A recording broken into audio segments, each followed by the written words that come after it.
Welcome into our Wednesday, September 10th edition of the Edgefield County News podcast. I'm Tony Bauman, editor and publisher of the Edgefield County News. And on this edition, we are coming to you from the Johnston Genealogical Research Center in a beautiful facility, brick walls and hardwood floors, and surrounded by, among my favorite things in the world, books and pottery. And we are here with TONYA BROWDER GUY, right? Yes. And TONYA is the director of this, or what is your title here at the Johnston Genealogical Research Center? Yes, I'm the director. So tell us a little bit about, first of all, about this facility, because it is almost brand new to Johnston. Oh, it is. It is. We had our grand opening March the 9th of this year, and so that's how new we are. And we recently moved from the town of Edgefield, where we've been for 40 years. And so Johnston welcomed us here, and they completely renovated this entire warehouse just for our Genealogical Society. And it is the old Edgefield District Genealogical Society. Correct. You mentioned that this is a society that has a rich, long history of helping people do their genealogical research. Yes. Yes, we've been doing this, like I said, we've been doing this for 40 years, and we are the largest genealogical society in South Carolina. Even larger than those that are in the major metropolitan areas in the state? Yes, we outnumber Charleston and Columbia. We're very blessed to have such a large membership, and we cover 40 states, and we even have members in England. Really? So it really is the old Edgefield Genealogical District Genealogical Society is a truly international organization. Yes, it is. Describe this facility for folks who have never been here. This is an old railroad warehouse, isn't it? Right here in downtown Johnston. Yes, it's an old cotton warehouse. And it was built in the 1920s. And it's built in 3 sections. And so we've got one of the sections, and it's 4,500 square feet. We wanted it to stay very rustic and original to itself, so they left the exposed bricks and the exposed rafters, and we're very excited about that.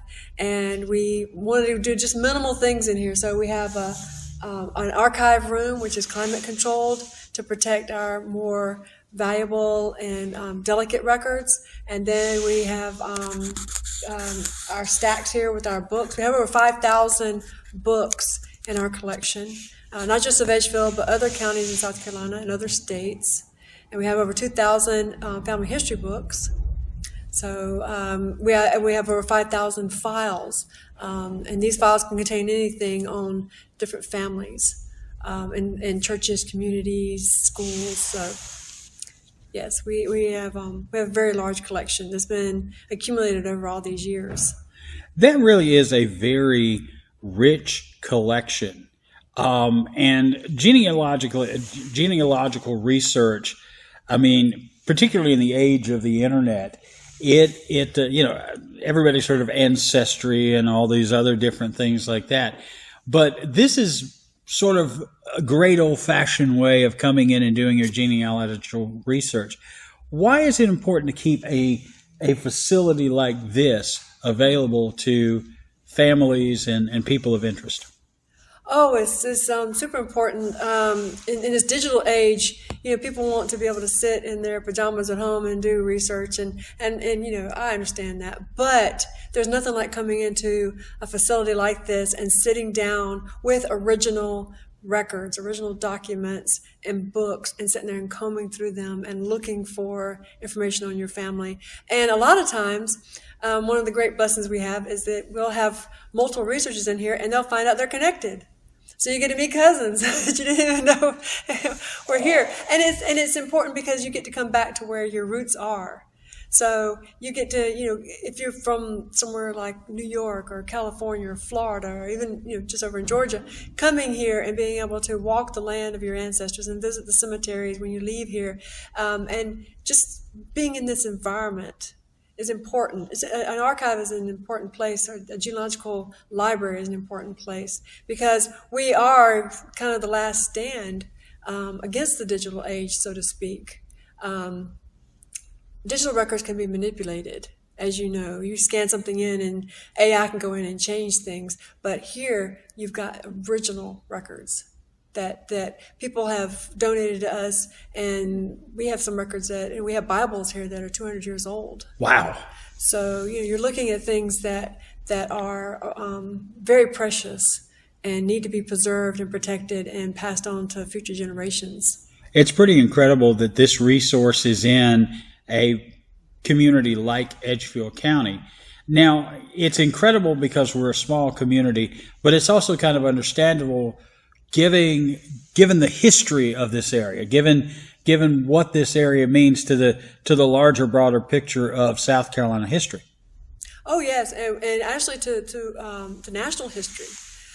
We consider Edgefield County to be the gateway to Southern history. Some folks coming in right now. So we consider Edgefield County to be the gateway to Southern history because of the Great Philadelphia Wagon Road. They were bringing people down in the early 1700s, pre-Revolution, and then they're settling here, and we're the stopping point for the Great Wagon Road. So you get all the people coming down through Virginia and settling here. And then they're migrating west as the West opens up. Georgia, Alabama, Mississippi, all the way out to Texas. In fact, we say Edgefield made the West wild. That is an interesting, I've never heard that phrase. So Edgefield made the West wild. That's pretty awesome.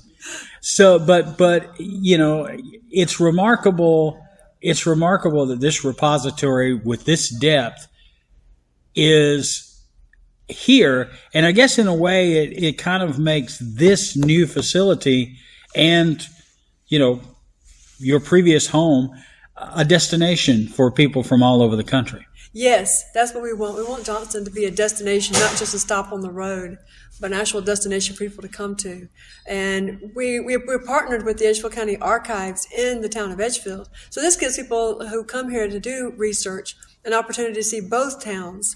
And they are very unique unto themselves. Edgefield has its rich history as the courthouse square, but then you have Johnston, which has all this history on the ridge. So it gives people that opportunity to see both sides of the county. Well, and you're not just here as a static research facility where people can come and look at amazing books and things. You are constantly doing activities as well, and one of those is coming up this weekend, Saturday, September 13th. You are hosting the Southern Authors Expo here at the Johnston Genealogical Research Center. Tell me a little bit about this event that's coming up this weekend. Oh, we're super excited about this event, Tony. We haven't had this since 2021, and so we're just so excited. This is our first real big event in our new facility since our grand opening. But we've invited 12 very well-renowned authors to come who are Southern historical authors. And they are going to be here with their books to sell and to talk to spectators as they come in. And then we also have 2 book dealers. Southern Historical Press is coming, and then Battery Street Books is coming, both of them from Columbia.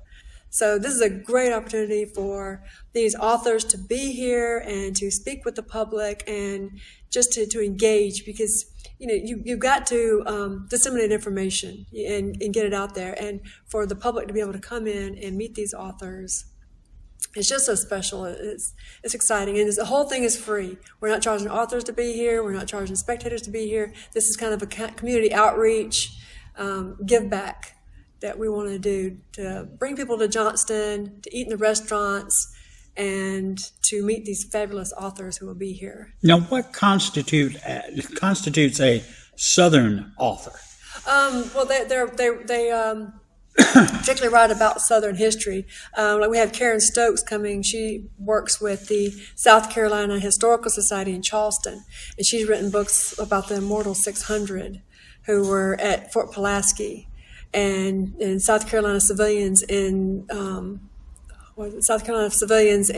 Sherman's Path in Columbia. And then we have Dr. Walter Curry, who lives in Columbia, but his roots are right here. And he's got the only female African-American Confederate soldier from South Carolina, Miss Lavinia Thompson. And then Patricia McNeely writes a lot about South Carolina history, particularly the war between the states. Marion Sturkey is from McCormick, and he's written, goodness, over 15 books all about that area.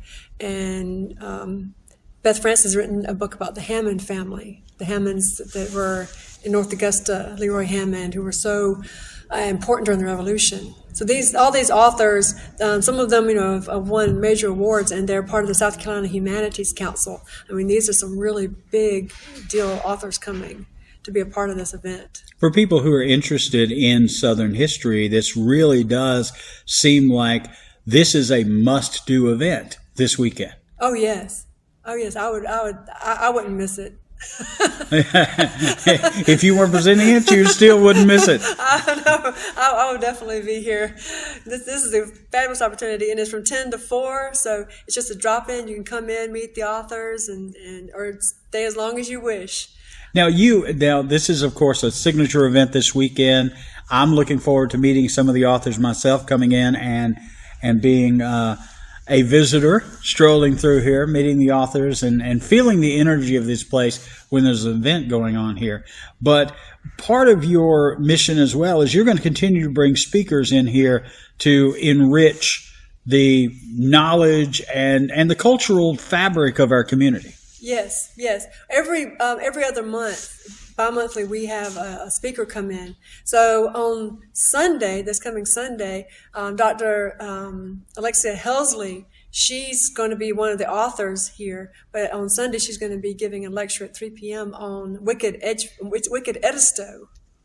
Mm-hmm. So we're excited about that because she's a professor at the University of South Carolina at Aiken, and she's a fabulous speaker. So we're excited about that. But also, we're going to have all kinds of events coming up from now through the winter. We want to do a cemetery workshop. We want to have some Saturday events where we have maybe a lunch and a lecture. So, and next year we're hoping to have the Southern Studies Showcase again. It's our 2-day genealogy and history workshop where we have speakers come in throughout both days, and then we have tours. So, and that's something else we want to do. We want to start doing walking tours here in Johnston. We want to start doing more lectures and presentations. So we got lots of things we want to do for outreach, to bring people in and get them excited, especially the youth. We want to do a lot of youth activities to get the young people involved and to give them a new appreciation for history. They're not being taught history like they should, and we want to get them in there and really teach them their local history as well as their South Carolina history. You couldn't ask for a nicer setting for any of these things in this facility. And you're part of, I think you're part of something here on this particular stretch with this old cotton warehouse where the town of Johnston and the partnership with the chamber, I don't know who all is involved in this project, but this warehouse, I think, is kind of the epicenter for a revitalization in the town of Johnston, which desperately needs that. Yes, that's what we really want to be a partner with. We've got some great people here in town. We have a gentleman, Ricky Dees, who has purchased the old the Ridge Heritage, the Ridge Citizen. Citizen, thank you. The Ridge Citizen newspaper building. So he's purchased that. He's got all the original equipment in there, so he wants to completely redo the entire building and then turn it into a newspaper museum. Wow. And have people come here and go tour that. So we're going to partner with him.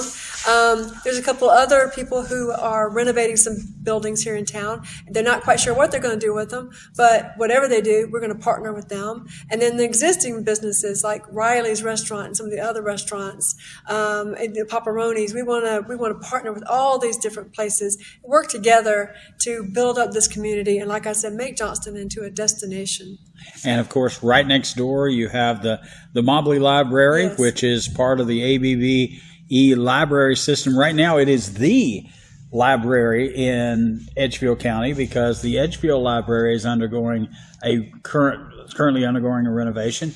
And beyond that, it looks like the town is doing some additional work on on another bay here in this Cotton Museum, where I understand an author or an artist is about to start coming in and doing some things. Yes, so they're going to turn, from what I understand, it's going to be turned into a center for the arts. So Lorenzo Williams is a very famous artist here, as well as other ones. They're going to be doing some gallery expositions there, and we want to work with them as well. And in that respect, we're going to be bringing in Ike Carpenter to do some wood carving here. We're going to have Justin doing some pottery here. So we're going to be doing some indigenous art here to partner with whatever they're doing down at the other end of this building. And they're also going to have space, I believe, open for family reunions and other events that people want to have. So it's going to be really just amazing. Well, now you informally referred to him as Justin, but our listeners may not know who Justin is, and you mentioned the pottery. So, you cannot be blamed for being slightly informal, because this is kind of somebody who's fairly important to you.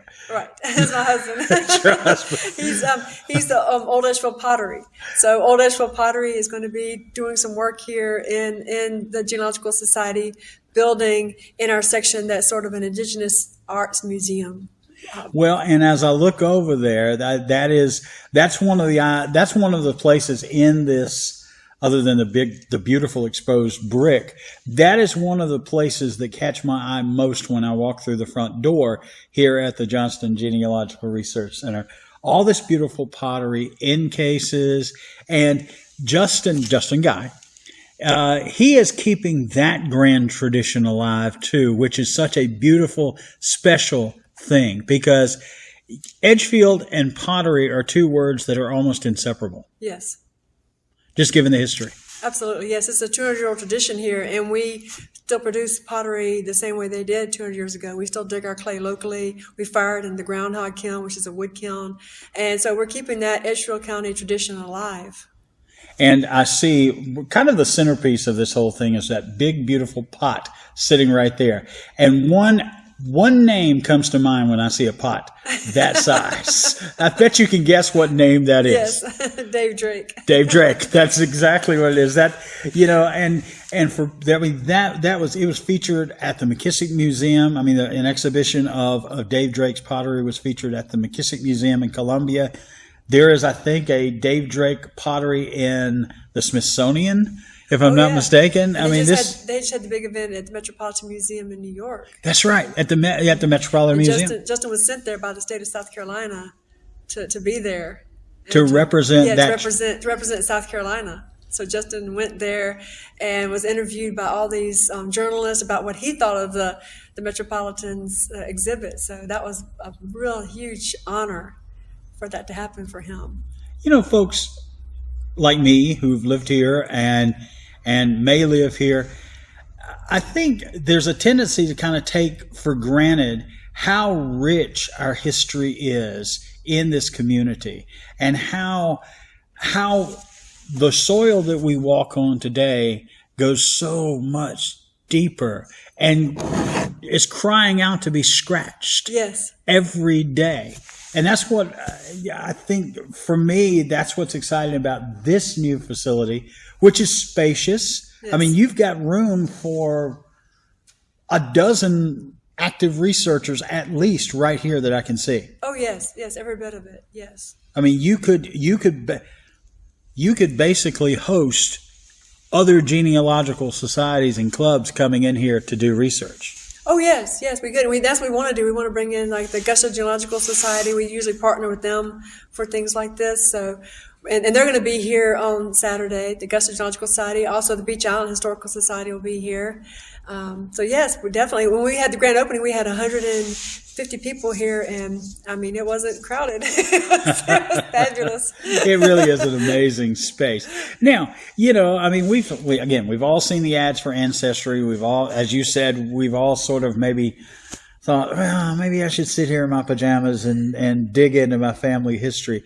But anybody who's kind of on the fence on that whole thing, what would you say to them about why they should take that step out and do the research into their family tree, into their own individual family history. Why is that important?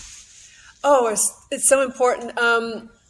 Because of my own personal research as a genealogist, I can tell you that there's just nothing like visiting where your family comes from.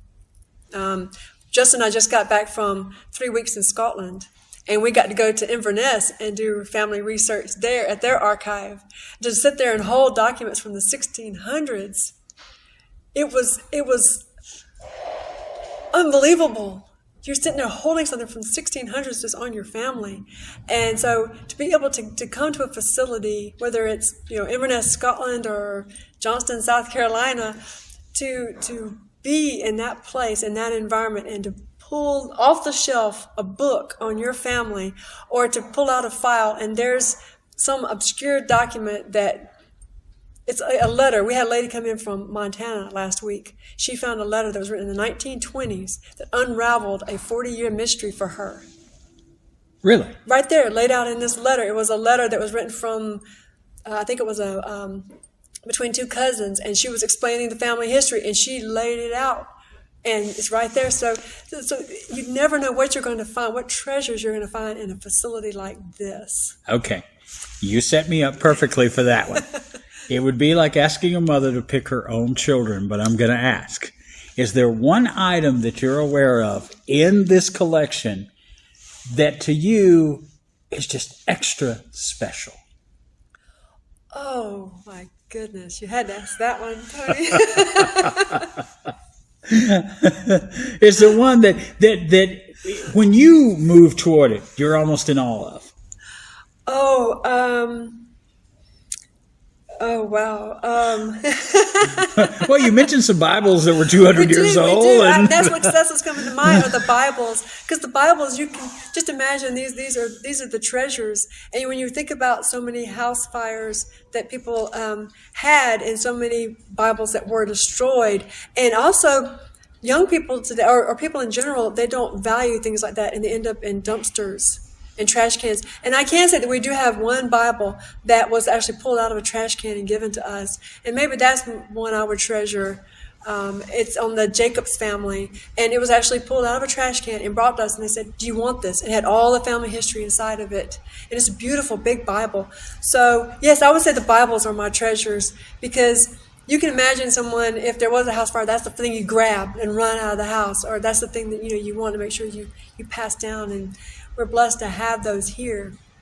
It's interesting you would say that, because I remember in my own home growing up, there was this Bible that had to be 6 inches thick.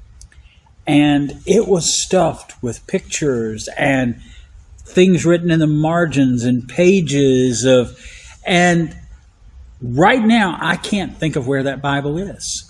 And so for me to think about the richness of family histories that are contained in Bibles like that, particularly those that are as old as you have in your climate-controlled locker over here, that's pretty incredible. This really is a treasure trove for people who want to understand history, but more importantly, understand their personal history. Yes, it puts it in a context. That's another reason why you need to come to a facility like this, because you're not just learning the family history, you're learning history in general. You're learning about what Edgefield County, how Edgefield District was formed out of the old 96 District, out of the old Granville District. And so you're going back and you're learning about, and a lot of people do have that migration trail. So you're tracing your ancestors back into Virginia, and then you're tracing them forward out to Texas. And so we have so many people that are running that line of migration.